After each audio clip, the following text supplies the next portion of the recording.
connection.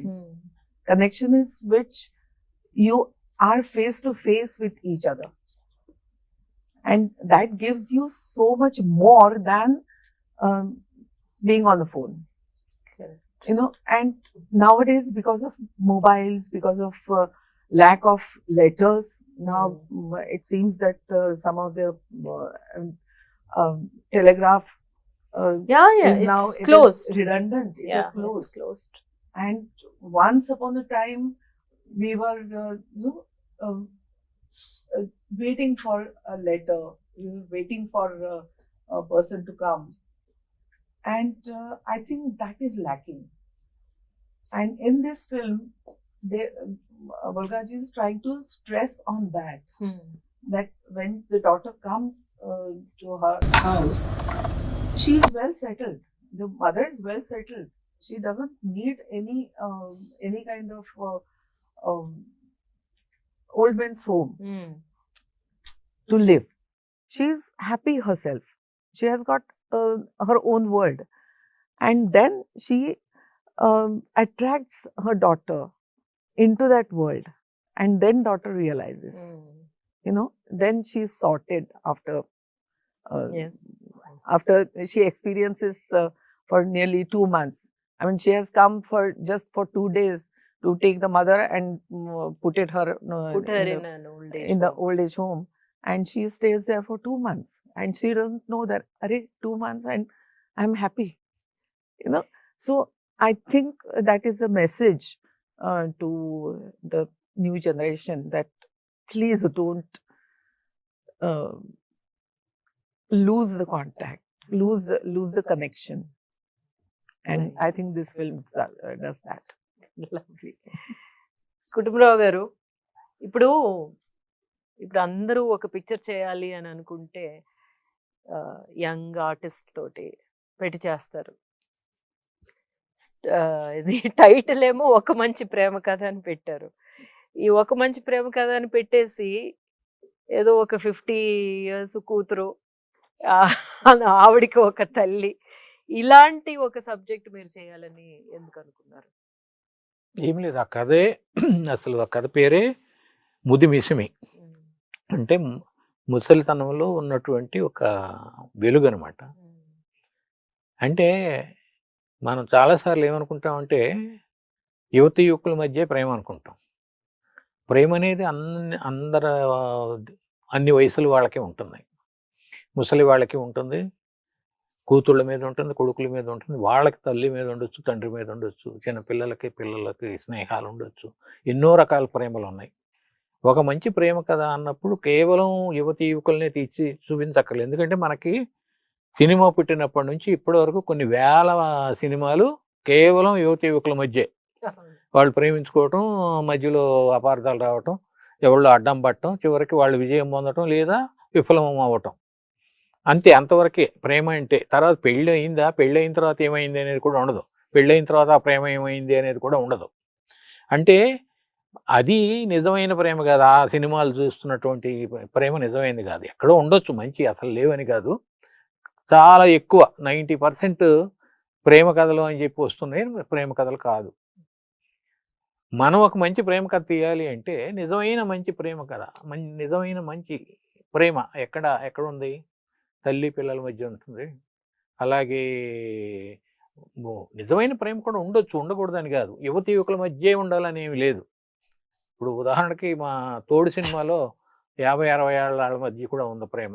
అది కూడా నిజమైన ప్రేమే, మంచి ప్రేమ. ఇది చెప్పాలి అని అనుకున్నాం. ఆ కథ చదివినప్పుడు చాలా బాగుందని అనుకున్నాం.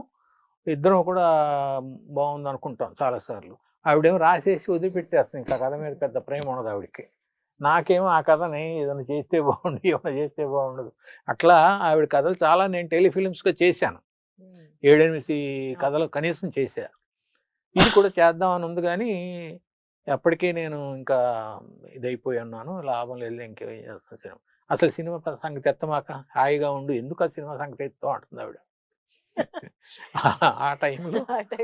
ఆ టైంలో రోహిణి గారిని ఒక ఆవిడ వచ్చారు.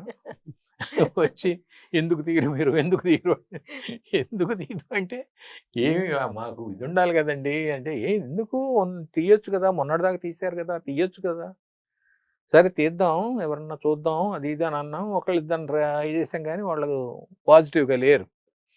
ఈ డిస్కషన్ నడుస్తూ ఉన్న టైంలోనే మన ప్రొడ్యూసర్ గారు హిమాంశు గారు వచ్చాడు మా ఇంటికి.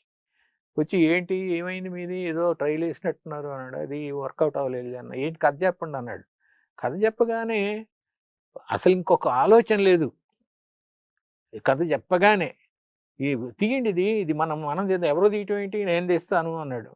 నువ్వేం తెస్తారు, నువ్వు వేరే ఇండస్ట్రీస్ కదా అనేది, ఇది ఇండస్ట్రీ కాదు కదా, నువ్వేం ఫిల్మ్స్ చేయలేదు కదా, ఇప్పుడు చేద్దాం అన్నాడు. అప్పుడు కూడా నాకేంటంటే ఎందుకులే పాపం కుర్రాడు ఏదో బిజినెస్ చేసుకుంటున్నాడు, ఈ సినిమా ఫీల్డ్లోకి లాగి ఇది సరిగ్గా ఆడక ఇబ్బందులు పడతాడేమో అని వద్దులేరా ఇది రిస్కీ బిజినెస్ అన్నాను. బిజినెస్గా ఆలోచించవద్దు, నేను ఆలోచించట్లేదు, అసలు మీరు తీయగలరా అన్నాడు. నాకు సవాల్ చేశాడు. అంటే అన్న మీరు సినిమా చేయగలరా లేదా అది చెప్పండి నాకు అన్నాడు. నేను చేయగలను బాబు కానీ అని అంటే ఇంకా చేయండి అయితే అన్నాడు. అంత ఖచ్చితంగా చెప్పాడు.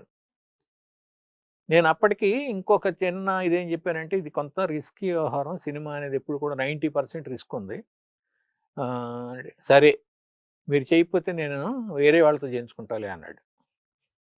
అంటే వేరే వాళ్ళతో ఇది కాదు, వేరే సినిమా ఏదో చేసుకుంటా అన్నాడు. నాకు భయం వేసింది, ఎందుకంటే సినిమా ఫీల్డ్లో తెలియక దిగితే ఈయన బాగా దెబ్బ కొట్టేవాళ్ళు ఉంటారు, తెలిసిన అతను కుర్రాడు ఇదవుతుంది అని. నాకేమో తీయాలనే ఉంటుంది, సినిమా తీయాలనే ఉంటుంది, నాకు ఆవిడ స్టోరీ చాలా తీయాలనే ఉంటుంది ఇప్పటికి కూడా. ఆవిడ వద్దు అన్నప్పటికీ కూడా నాకు కోరిక అయితే ఉంటుంది. సరే నేనైతే చేయగలుగుతానన్న, అయితే చేయండి అన్నాడు.